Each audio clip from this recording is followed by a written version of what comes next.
వీళ్ళిద్దరి మధ్యలో నాకు అది కనబడట్లేదు, ఫేక్ బాండింగ్ అనే మేడం. ఇప్పుడు పాత కంటెస్టెంట్లు చూసారు, ఇప్పుడు వైల్డ్ కార్డ్ వాళ్ళు వచ్చారు. ఓవరాల్ గా టాప్ 5 లో ఎవరు ఉంటారు అనుకుంటున్నారు మీరు? టాప్ 5 లో ఇమాన్యువల్ ఖచ్చితంగా ఉంటాడు. తనూజ ఛాన్సెస్ ఉన్నాయి. ఆయేషా చెప్పలేము, రావచ్చు. ఎందుకంటే ఆల్రెడీ వైల్డ్ కార్డ్ ఎంట్రీస్ లో నుంచి తీసుకుంటారు కాబట్టి ఒకళ్ళు రావచ్చు. రమ్య, మోక్ష, సంజన గారు కూడా రారా? అంటే ఇప్పుడే కదా వచ్చింది, ఇంకా ముందు ముందు చూడాలి. ఎంటర్టైన్మెంట్ అయితే కాదు కానీ తను ఫిజికల్లీ చాలా ఫిట్, అబ్బాయిలతో సమానంగా ఆడుతుంది ఏ టాస్క్ ఇచ్చినా కూడా.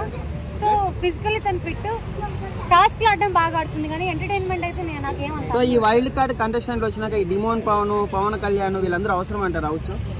నాకే ఇప్పుడు కామనర్స్ లో వచ్చిన వాళ్ళలో ఆల్రెడీ 3 మెంబర్స్ 4 మెంబర్స్ వెళ్ళిపోయారు. సో ఫైనల్ కి కామనర్స్ నుంచి ఒకళ్ళని పంపిస్తారేమో అనుకుంటున్నాను. మేబీ అది పవన్ కళ్యాణ్ కావచ్చు, లేకపోతే డిమాన్ కావచ్చు. శ్రీజ ఎందుకో మధ్యలో వెళ్ళిపోతుంది అని అనిపిస్తుంది. సుమన్ శెట్టి గారి గేమ్ ఎలా అనిపిస్తుంది? సుమన్ శెట్టి గారా ఓకే ఆడుతున్నారు, పర్వాలేదు. కానీ ఆయన ఇంకా ఇంప్రూవ్ చేసుకొని ఇంకా కొంచెం అగ్రెసివ్ గా ఆడితే బాగుంటది అని అనిపిస్తుంది. అంటే వచ్చిన వైల్డ్ కార్డ్స్ అందరూ కూడా భరణి గారిని టార్గెట్ చేశారు అనుకోవచ్చా? ఖచ్చితంగా. ఇప్పుడు వచ్చిన వైల్డ్ కార్డ్ లో భరణి గారిని టార్గెట్ చేశారు, తనుజాని టార్గెట్ చేశారు. తనుజ సంజన కొంచెం కన్ఫ్యూజ్ అవుతుంది. తనుజాని టార్గెట్ చేశారు, దివ్యాని బాగా టార్గెట్ చేశారని అనిపిస్తుంది. ఓకే, మరి వీళ్ళ బాండింగ్ గురించి బానే ఉంది, ఫాదర్ డాటర్. సో మరి కానీ Ritu Chaudhary demand Pawan love track నడుస్తుంది కదా, వాళ్ళ బాండింగ్ ఎందుకు పాయింట్అవుట్ చేయలేదంటారు ఎవరు కూడా? అంటే మేబీ తనకి ఇప్పుడు ఆయేషా వచ్చింది, తనుజాని నా టార్గెట్ అని తనేది చాలా ఓపెన్ గా చెప్పింది. తనకి ఛాన్స్ రాలేదు.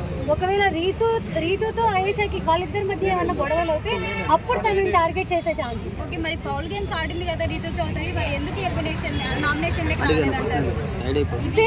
సేవ్ చేశారు కదా, సేవ్ చేశారు. అదే ఎందుకనేసి ఫౌల్ గేమ్స్ ఆడిన తర్వాత రీతు కంటే స్ట్రాంగ్ కంటెస్టెంట్స్ ఉన్నారు కదా హౌస్ లో, తనుజ గానీ లేకపోతే సంజన గానీ.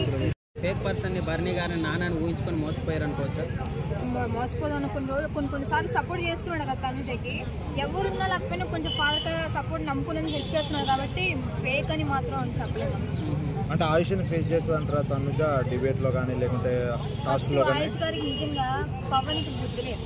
పవన్ నిజంగా ఆల్రెడీ నువ్వు రీతుని గెలుపు నీ పన్ను కానెత్తున పులియారా మనం ఎత్తుకొని కిందకి మీదకి వెనక్కి పక్కా తిరుగుతుంటే రీతు సార్ రెట్టు పెట్టుకుని బుక్కలే పెట్టుకుంది.